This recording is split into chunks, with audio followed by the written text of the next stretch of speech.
Kevin. What a pain in the neck. A novice, a poser, a big head. Pope Graham, writing his own. He's going to update the King James Bible. He's going to write his own so-called Bible. I mean, Graham, for somebody to say that is beyond ridiculous. Kevin is like a sycophant.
Oh, I had my mic muted. But anyway, what I was saying is, right, Calvinism, in my opinion anyway, cannot be derived from Scripture. KJV, it's not biblical.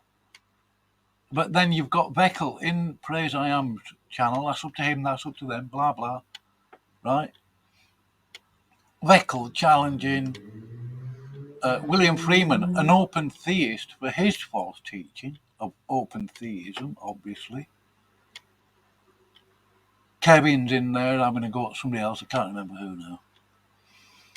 But they're all in an annihilationist channel. Praise I Am is annihilationist, as is Olive and Sparrow. Dave was in there. He knows that Praise I Am, News Unit, he knows that Praise I Am is annihilationist.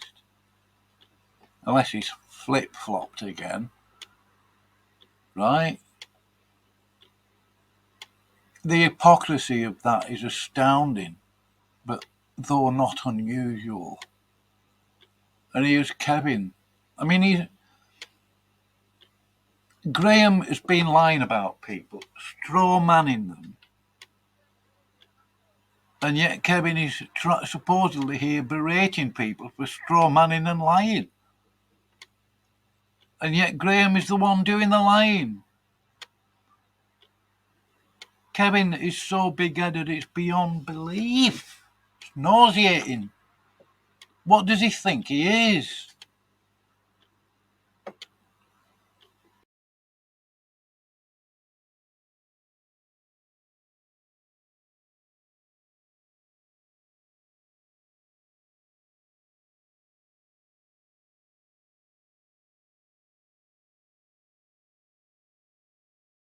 You've met some strange ones, have you, Kevin? Well, you haven't met Graham physically, but you're always in his studio, you creep.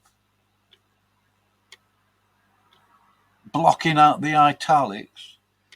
Graham's going to do his own so-called Bible. He's going to upgrade the KJV. The man's an idiot, a fool. Graham won't refute Praise I Am or Olive and Sparrow on their annihilationism. Yet he knows, I think, that it's false teaching, unless he's completely stupid. And Kevin sucking up to Olive because he fancies her. Somebody pointed that out to me the other day, and I thought, yeah, I'm not going to tell you who, but Yeah, it made sense. It never occurred to me. I'm not that dirty-minded. But yeah, now that it's been mentioned to me, I think there's a certain amount of truth in that. He's always got his tongue out for Olive. You've got plenty to offer. You've got nothing to offer, Kevin. You're a nasty, vile piece of work. Calling everybody scumbags and hairy ticks. You're childish. Totally childish.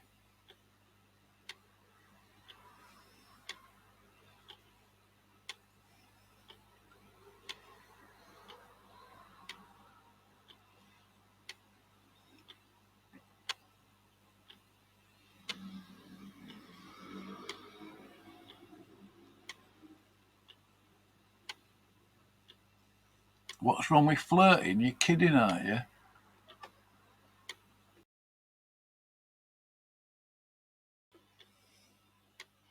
So I've got to repeat that again now. I mean, another accusation from the accuser. The only reason Kevin is still joining Praise's panel is because he has a thing for his sister. He's flirting with her regularly on Praise's channel. Right? So Kevin calls it another accusation from the accuser. You will give her an account for every idle word, right? And then Free Grace says, oh, you're always flirting with her, we see right through you.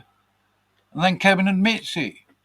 So 1 minute he's saying he's been falsely accused by Free Grace forever. Literally within a minute, he's admitting it. So he wasn't being falsely accused. The guy's a fool, an idiot.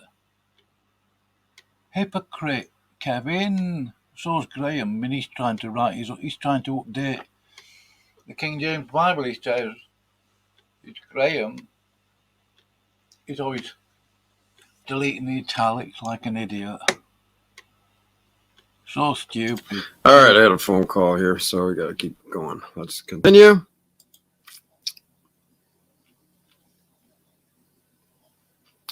Well, you guys want to fight in there? What's going on? Free Grace Forever? Is that Paul?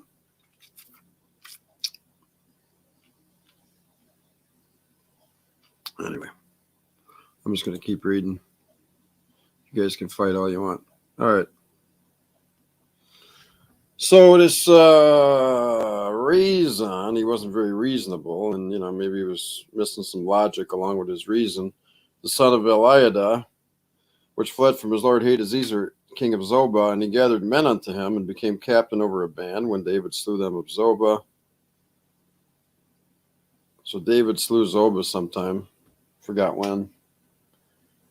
And they went to Damascus and dwelt therein and reigned in Damascus. Remember, Paul was on the road to Damascus a long time ago too, right? Not way back here, but coming up. Reigned in Damascus. And he was an adversary to Israel all the days of Solomon. I suppose if you look deep into these words, what they mean, maybe Damascus and all that stuff too, you'll find some connections maybe in there. Who knows? I'm not doing it right now. Beside the mischief. Everybody's always up to mischief, aren't they? See that? Mischief.